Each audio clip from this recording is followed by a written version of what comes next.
What's really in the melting pot? How we should measure poverty in the United States. A guide by Josh Malm and Kai Nelson. To start off, we first have to understand what poverty actually is. Well, Merriam-Webster's dictionary defines poverty as the state of one who lacks a usual or socially acceptable amount of money or material possessions. But what is considered usual or socially acceptable? It seems as though this definition is open to interpretation, as what is usual for one individual might be very unusual to another. Many different researchers, economists, and educators have their own definitions of poverty and who they consider to be impoverished. Some people, such as research fellow Robert Rector, argue that America's poor might not be as poor as many believe. In his article titled Air Conditioning, Cable TV, and an Xbox, What is Poverty in the United States Today? He says, most of the persons whom the government defines as in poverty are not poor in any ordinary sense of the term. On the contrary, NBA superstar Kevin Durant described his childhood situation on Twitter when he said, quote, I never starved. I didn't know I was poor until I made money. End quote. Notice how he said he never starved, yet he still describes himself as poor. This is a clear indicator that perhaps poverty is not completely based on whether there is enough food on the table or not.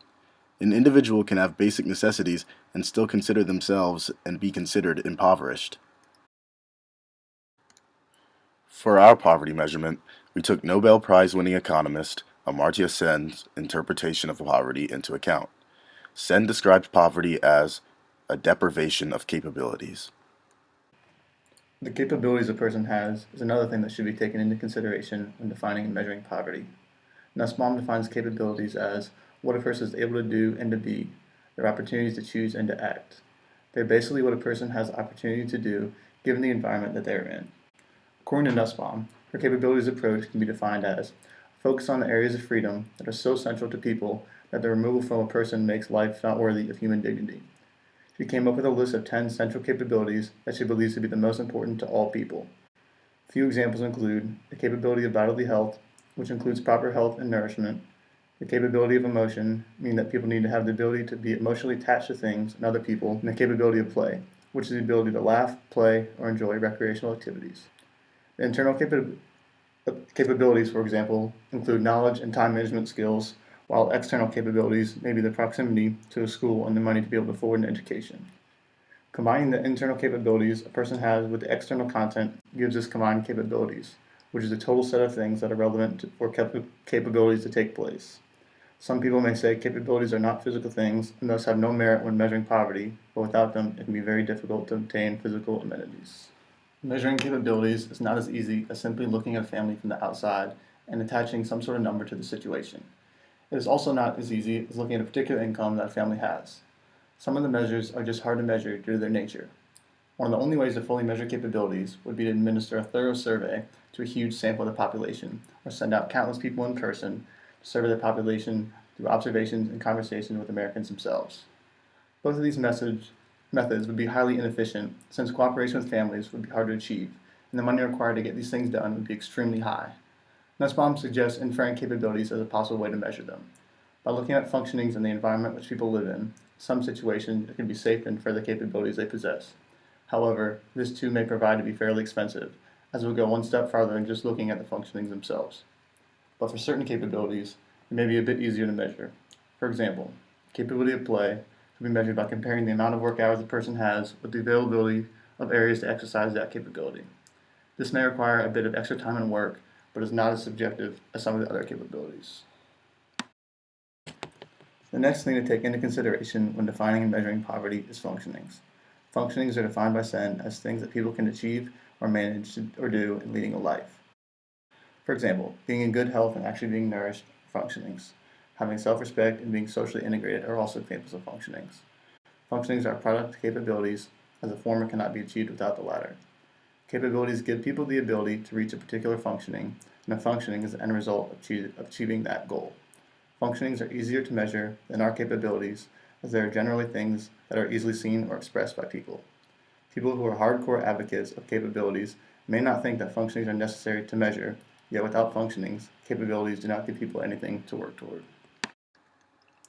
Although functionings and capabilities appear to be extremely similar, there are major differences. Take Nussbaum's comparison of someone who is starving versus someone who is choosing to fast.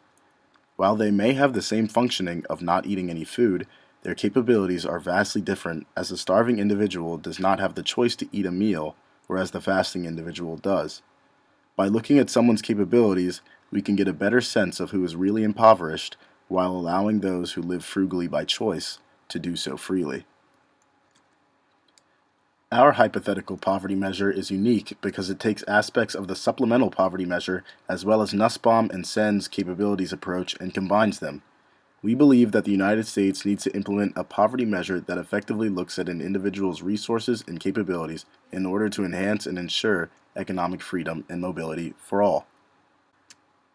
Right now, there are two poverty measurements that the United States Census Bureau records: the official poverty measure, OPM, and the supplemental poverty measure, SPM.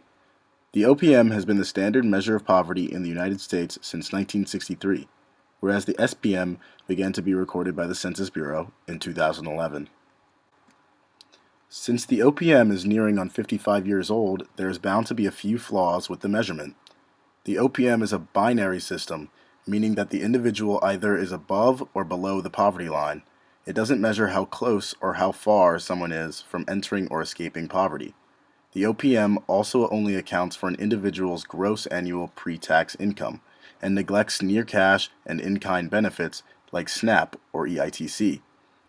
On top of that, the OPM only reflects traditional families and disregards single-parent or unmarried households. The SPM, since it is a more modern form of measurement, is a bit more effective when it comes to getting a more accurate view of poverty. The SPM takes your pre-tax income as well as your near cash and in-kind benefits into account.